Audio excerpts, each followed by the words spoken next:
llevado cautivo. Jeremías 25, 11 y 12 dice: toda esta tierra será puesta en ruinas y en espanto. Se refería a la tierra de Judá. Y servirán estas naciones al rey de Babilonia 70 años. Y cuando sean cumplidos los 70 años, castigaré al rey de Babilonia y a aquella nación por su maldad, ha dicho Jehová, y a la tierra de los caldeos, y la convertiré en desiertos para siempre. Bueno, el tiempo pasó porque, sabes, todo pasa en esta vida, todo.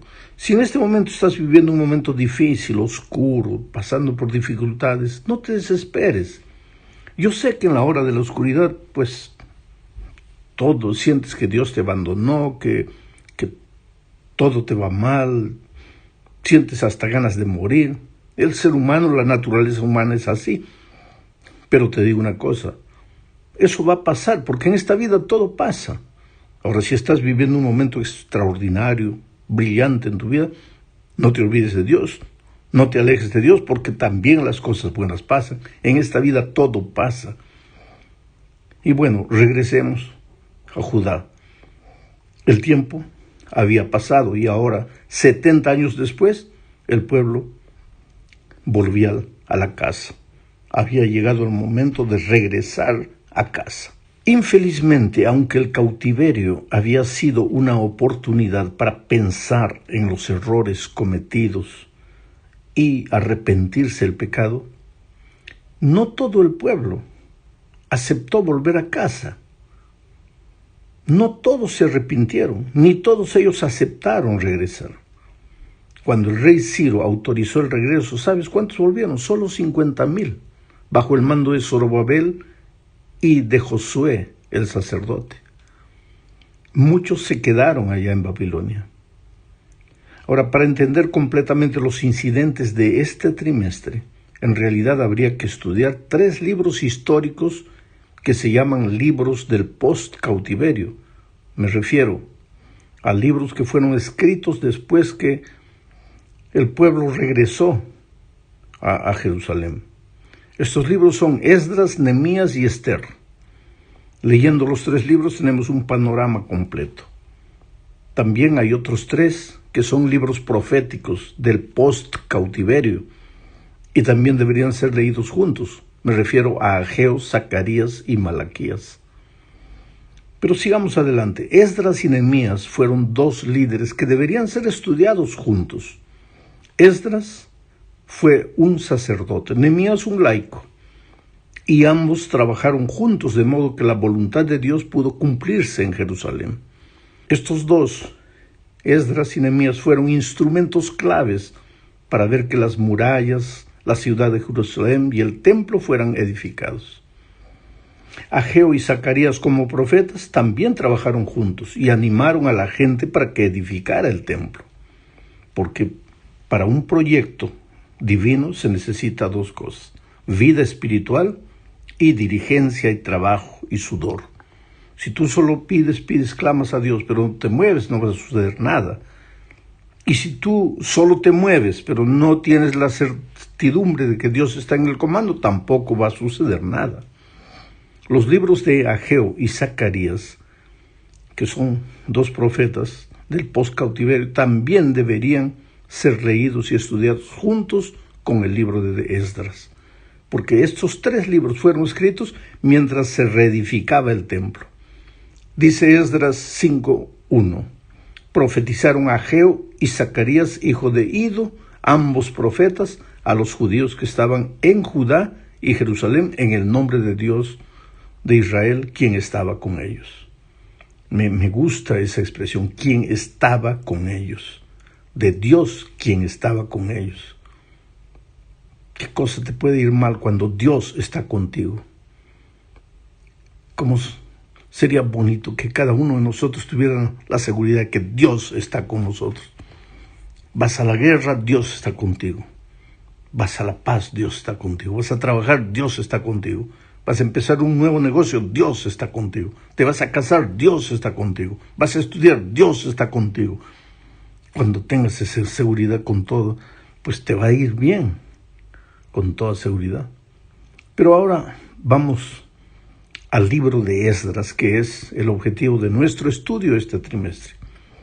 El libro tiene dos grandes divisiones: el regreso de los cautivos de Babilonia bajo el liderazgo de Zorobabel y Josué también, y la reconstrucción del templo. Esto todo está en los primeros 6 capítulos de Esdras.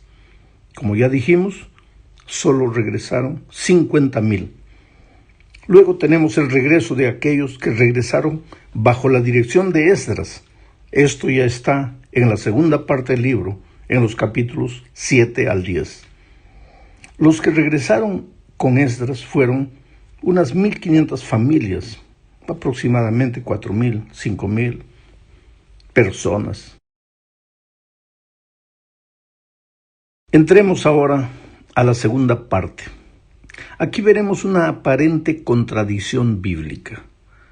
Los críticos de la Biblia buscan desesperadamente asuntos como este para decir que la Biblia tiene errores y que no hay que creer en la Biblia. Explico un poco lo que estoy diciendo. La lista de los reyes persas que se relaciona en los libros de Esdras y Nehemías, en su orden cronológico comienza con Ciro, que estableció el imperio persa y conquistó a Babilonia el año 539 a.C. Ahora, a partir de Ciro, la lista sigue así. Después de Ciro viene Cambises II, después Darío I, después Jerjes I. Este Jerjes I es conocido más por nosotros como el famoso Asuero, que está relacionado con la reina Esther. Y finalmente viene Artajerjes I. ¿Sabes cuál es el aparente error? Es que en el capítulo 4 de Esdras, en los versículos 16 al 24, se habla de unas cartas que los opositores de la construcción del templo escribieron primero al rey Asuero y después al rey Artajerjes para que pararan la construcción del templo. Lo que finalmente sucedió, se paró la construcción. Solo que esta orden para detener la construcción del templo, cronológicamente, debería estar después de lo que está narrado en los capítulos 5 y 6 de Esdras. En estos capítulos se menciona a Darío como el rey. Darío gobernó antes de Asuero y de Artajerjes. Entonces, ¿cómo es que este asunto de las cartas a los reyes Asuero, Artajerjes, está en el capítulo 4, si Darío solo aparece en el capítulo 5, 6? Este aparente error de cronología es lo que crea toda la confusión. Pero a lo largo del estudio de este trimestre veremos que no hay ninguna confusión. Tendremos que esperar que lleguen los próximos estudios para explicar este asunto con más detalle. Vamos ahora a la tercera parte, pero voy a estudiar la tercera, la cuarta y la quinta parte todo junto. Hablemos específicamente de Esdras. ¿Quién era Esdras? Era descendiente de Fines, nieto de Aarón. O sea, Esdras pertenecía a la línea sacerdotal. Esdras no regresó a Jerusalén con el primer grupo de 50,000. Él solo regresó llevando 1,500 familias después. Al leer el texto bíblico vemos que Esdras es descendiente de Fines, hijo de Eleazar. Ahora, Fines aparece en la historia bíblica en una época de idolatría, cuando había una tragedia en el pueblo, la gente estaba muriendo. Ahí aparece Fines. Él detuvo la plaga que estaba destruyendo a Israel. Si leemos el capítulo 25 del libro de Números, recordaremos que cuando el profeta Balán, ¿te acuerdas de Balán?, no pudo maldecir a Israel, influenció en Balac para que permitiese matrimonios mixtos con su pueblo. Y eso, por supuesto, introdujo costumbres mundanas a Israel. En el citado capítulo de Números, vemos que había un hombre que se casó con una mujer madianita. Ahora, cuando un judío se casaba con una mujer pagana, generalmente acababan siendo atraídos los hombres por la adoración a los dioses paganos. Así que el juicio de Dios cayó sobre Israel en forma de plaga. Y Fines, el ancestral de Esdras, se levantó y tomó una lanza en su mano y ejecutó a ese hombre y a la mujer madianita. O sea, que se sacrificaron 2 vidas para salvar a un gran número de personas del pueblo. Como recompensa, Dios le prometió a Fines que el sacerdocio de él permanecería en su familia para siempre. Ahora, años después, encontramos a Esdras, que es descendiente de Fines. Veamos ahora lo que dice el capítulo 7 de Esdras, versículo 6. Dice, subió de Babilonia. Esdras era un escriba diligente en la ley de Moisés, que el Señor Dios de Israel había dado, y le concedió el rey todo lo que pidió, porque la mano del Señor su Dios estaba sobre Esdras. Interesante, subió de Babilonia. Lógicamente se refiere al aspecto físico, geográfico, subió de Babilonia. Pero aquí hay un sentido espiritual también. Siempre que sales de Babilonia, solo subes. Subes a la tierra de Dios. Subes a donde Dios quiere llevarte, porque el plan de Dios no es que el pueblo de Dios hubiera estado en Babilonia. Fue a Babilonia desterrado por causa de su desobediencia. Ahora había llegado el momento de regresar, de subir. Ojalá que si tú por algún motivo de la vida has caído, estás en Babilonia, en tu cautividad, llegó el momento de que regreses, que subas a la casa de Dios, de donde nunca deberías haber salido. Así son las cosas con Dios. Esdras era un maestro, instruido en la ley de Moisés, dice el texto. ¿Sabes? Como no había tenido Esdras oportunidad de realizar sus tareas de sacerdote en Babilonia, porque no había templo, durante el cautiverio él no había ejercido efectivamente su ministerio. Entonces había dedicado su tiempo a estudiar la palabra de Dios. Y ahora podía usar lo que había aprendido. En Esdras 7:21 vemos que Esdras tenía la misma reputación en Babilonia, de ser un hombre de Dios, no solo delante del pueblo, sino también incluso ante el rey. Era reconocido como un maestro de la palabra de Dios. Veamos Esdras 7:10. Porque Esdras había preparado su corazón para estudiar la ley del Señor y para cumplirla, y para enseñar en Israel sus estatutos y decretos. Ay, me impresiona esto. Esdras se había preparado espiritualmente para este momento. Él sabía que el momento de la liberación llegaría porque tenía fe en Dios y porque conocía las Escrituras. Conocía la profecía de Daniel, que había dicho que el cautiverio duraría solo 70 años. Ahora, guiado por este firme propósito, pues Esdras había estudiado la ley de Moisés, es decir, los 5 primeros libros de la Biblia y el libro de Josué, que ya existían en aquellos tiempos. Esdras no solo estudió la palabra de Dios, sino que la aplicó a su vida. Y eso tiene mucha importancia, porque una cosa es estudiar la palabra de Dios, conocer la teoría muy bonita, y otra es vivirla y obedecerla, cumplirla. Y Esdras, quería enseñar esa palabra. Quiso que el pueblo conociese la voluntad de Dios. ¿Para qué? Pues para que regresara a casa. Yo creo que hoy día nosotros estamos en Babilonia, en la Babilonia de esta tierra, del desierto de este mundo. Todavía no hemos regresado a la casa de donde nunca deberíamos haber salido, porque falta conocer y estudiar la palabra de Dios. Es por eso que la palabra de Dios tiene que ser predicada en el púlpito, en el sábado, el miércoles, el domingo, siempre que hay culto. La palabra de Dios tiene que ser abierta.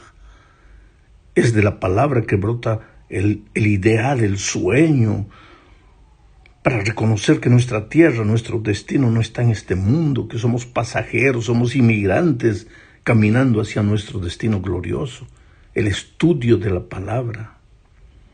Ahora continuemos leyendo los versículos 11 al 13. Esta es la copia de la carta que dio el rey Artajerjes al sacerdote Esdras, escriba versado en los mandamientos del Señor y en sus estatutos dado a Israel, Artajerjes, rey de reyes, a Esdras, sacerdote y escriba, erudito en la ley del Dios del cielo, paz. He dado la siguiente orden: en todo aquel que en mi reino pertenezca al pueblo de Israel, a sus sacerdotes y levitas que quieran ir contigo a Jerusalén, que vaya. Qué lindo decreto, ¿no es cierto? Entonces el rey Artajerjes promulgó este decreto para que Esdras y sus compañeros pudieran regresar a su tierra. No se trata de un mandato para que fueran, sino de un permiso para que cada uno tomara su decisión y volviera. Mucha gente se quedó en Babilonia. El Evangelio invita, el Evangelio no ordena, el Evangelio invita. Ahora, quien tiene que tomar la decisión eres tú. ¿Hace cuánto tiempo sientes el llamado de Jesús para entregar tu vida, para bautizarte, para arreglar tu vida, para ser un fiel discípulo del Señor? ¿Hace cuánto tiempo? Ahora, no hay orden, es una invitación. Quien tiene que aceptar eres tú, nadie te puede ordenar. Pero la carta continuaba diciendo en los versículos 14 y 15 lo siguiente: porque de parte del rey y de sus 7 consejeros eres enviado a visitar a Judea y a Jerusalén conforme a la ley de tu Dios que está en tus manos, y a llevar la plata y el oro que el rey y sus consejeros voluntariamente ofrecen al Dios de Israel, cuya morada está en Jerusalén. Evidentemente Esdras era apreciado por el rey Artajerjes, que se refirió a Dios como el Dios de Israel. Se le dio autoridad a Esdras para nombrar magistrados y jueces. El decreto le fue entregado y se ultimaron los preparativos para el viaje. Cabe destacar que este decreto revelaba reverencia y respeto por Dios. Observemos cómo terminaba el decreto leyendo el versículo 26. Y todo aquel que no cumpla la ley de Dios y la ley del rey será castigado rigurosamente, ya sea de muerte, a destierro, a pena de multa o a prisión. Esta ley, por supuesto, tendría relación con los judíos después de que hubieran llegado a su tierra. En otras palabras, si regresaban a Jerusalén, debían tomar en serio su relación con Dios. Este no es un asunto para jugar. Este es un asunto de vida o muerte. Aquí hay una figura. No estamos solo haciendo historia, lo que pasó con Esdras, lo que pasó con el pueblo que salió de Babilonia, regresó para Jerusalén. Aquí hay un mensaje poderoso.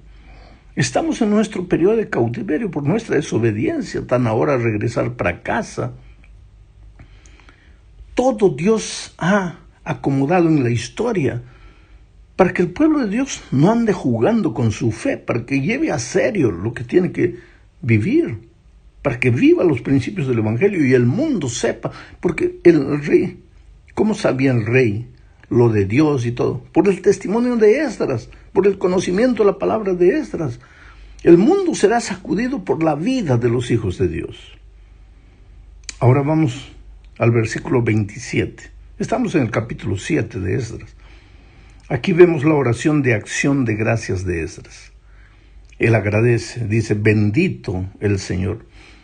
Quiera Dios que nosotros siempre tengamos espíritu de gratitud, ¿sabes? Por todo lo que nos pasa, hasta por las cosas malas, aparentemente malas que pasan. Esdras ora y dice: bendito el Señor, Dios de nuestros padres, que puso tal cosa en el corazón del rey para honrar la casa del Señor que está en Jerusalén. La casa del Señor no solo iba a ser edificada, sino que tendría que ser embellecida. La casa de Dios, ¿sabes? Nosotros pensamos que la casa de Dios siempre debe ser bonita, hermosa. Yo no digo grande, majestuosa. Muchos hoy día estamos gastando dinero construyendo monumentos y monumentos, porque lo que nos impresiona es tener un templazo ahí. En Israel era diferente, porque Israel, la misión era atraer las personas para Israel, pero para nosotros hoy día es esparcirnos por el mundo y predicar el Evangelio. En lugar de construir un templo como el de Salomón, nosotros tenemos que construir pequeños templos alrededor del mundo, aunque sea cada 100 metros, un pequeño templo. Esos grandes monumentos de 3,000, 4,000, 5,000 personas, ¿quién participa? Los miembros de iglesia se vuelven espectadores de un programa sabático y nada más, pero no están comprometidos con la misión. Pero en iglesias pequeñas, en templos pequeños de 100, de 120 personas, cada uno participa y es así que se va a terminar la obra. No confundamos, porque Salomón construyó un templo maravilloso, nosotros también tenemos que construir en esta tierra.